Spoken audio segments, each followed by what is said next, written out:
ಇವತ್ತು ಅರಾಬರ ಕಬಾಬ್ ಮಾಡೋಣ ಅಂತ ಬಟಾಣಿ ತೊಗೊಂಡಿದ್ದೀನಿ. ಬಟಾಣಿ ಜೊತೆಗೆ ಸ್ವಲ್ಪ ಪಾಲಕ್ ಸೊಪ್ಪು ತೊಗೊಂಡಿದ್ದೀನಿ. ಇದ್ರ ಜೊತೆ ಒಂದು ಆಲೂಗಡ್ಡೆನೂ ಬಾಯ್ಲ್ ಮಾಡ್ಕೊತಾ ಇದ್ದೀನಿ. ಪಾಲಕ್ ಸೊಪ್ಪು ಆ್ಯಡ್ ಮಾಡ್ಕೊತಾ ಇದ್ದೀನಿ, ಆಲೂಗಡ್ಡೆ ಹಾಕ್ತಾ ಇದ್ದೀನಿ, ಬಟಾಣಿ ಹಾಕ್ತಾ ಇದ್ದೀನಿ.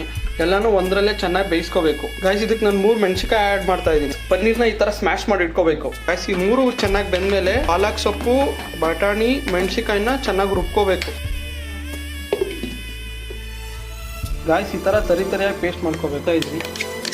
ಚೆನ್ನಾಗಿ ಸ್ಮ್ಯಾಶ್ ಮಾಡಿರೋ ಆಲೂಗಡ್ಡೆ, ತುರಿದಿಟ್ಕೊಂಡಿರೋ ಪನ್ನೀರು, ಚಿಲ್ಲಿ ಪೌಡ್ರು, ಗರಂ ಮಸಾಲ, ಜೀರಿಗೆ ಪುಡಿ, ಧನಿಯಾ ಪುಡಿ, ಸ್ವಲ್ಪ ರೆಡ್ ಚಿಲ್ಲಿ ಫ್ಲಿಕ್ಸ್ ಹಾಕ್ತಾ ಇದ್ದೀನಿ, ಸ್ವಲ್ಪ ಅರಿಗೆನ ಆ್ಯಡ್ ಮಾಡ್ತಾ ಇದ್ದೀನಿ, ರುಚಿಗೆ ತಕ್ಕಷ್ಟು ಉಪ್ಪು, ಸ್ವಲ್ಪ ಜಿಂಜರ್ ಗಾರ್ಲಿಕ್ ಪೌಡ್ರು. ನಾನು ಭಾಗ್ಯಲಕ್ಷ್ಮಿ ಗ್ರೌಂಡ್ ಫ್ಲೋರ್ ಯೂಸ್ ಮಾಡ್ತಾ ಇದ್ದೀನಿ.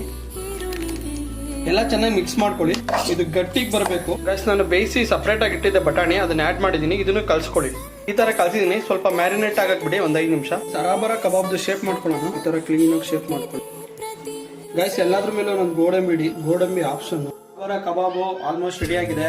ಇವಾಗ ಇದನ್ನ ಸ್ವಲ್ಪ ಲೈಟಾಗಿ ಫ್ರೈ ಮಾಡ್ಕೊಂಡು ಟೇಸ್ಟ್ ಮಾಡಿ ಹೇಳ್ತೀನಿ. ತವ ಮೇಲೆ ಲೈಟಾಗಿ ಎಣ್ಣೆ ಹಾಕೊಳ್ಳೋಣ. ಎರಡು ಕಡೆನೂ ಚೆನ್ನಾಗಿ ಫ್ರೈ ಮಾಡ್ಕೋಬೇಕು ಗಾಯ್ಸ್. ಆಗಿದೆ, ತೆಗಿತಾ ಇದ್ದೀನಿ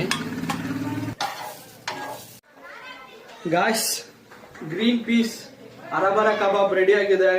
ಟೇಸ್ಟ್ ಮಾಡಿ ಹೇಳ್ತೀನಿ ಹೆಂಗಿದೆ ಅಂತ. ಸೂಪರ್ ಆಗಿದೆ ಗಾಯ್ಸ್, ಸಕ್ಕತ್ತಾಗಿ ಬಂದಿದೆ. ಗ್ರೀನ್ ಪೀಸ್, ಆಲೂ, ಪನ್ನೀರ್, ಸೂಪರ್ ಅರಬರ ಕಬಾಬ್ ಗೈಸ್. ನೀವು ಇದನ್ನ ಮನೇಲಿ ಮಾಡ್ಕೊಂಡು ತಿನ್ನಿ, ಮಕ್ಳಿಗೂ ಮಾಡ್ಕೊಡಿ. ತುಂಬಾ ಹೆಲ್ದಿ ಆಗಿರುತ್ತೆ. ಇದಕ್ಕೆ ಜಾಸ್ತಿ ಆಯಿಲು ಬೇಕಾಗಲ್ಲ. ವಿಡಿಯೋ ಇಷ್ಟ ಆದ್ರೆ ಲೈಕ್ ಮಾಡಿ, ಕಮೆಂಟ್ ಮಾಡಿ, ಸಬ್ಸ್ಕ್ರೈಬ್ ಮಾಡಿ guys. Thank you so much.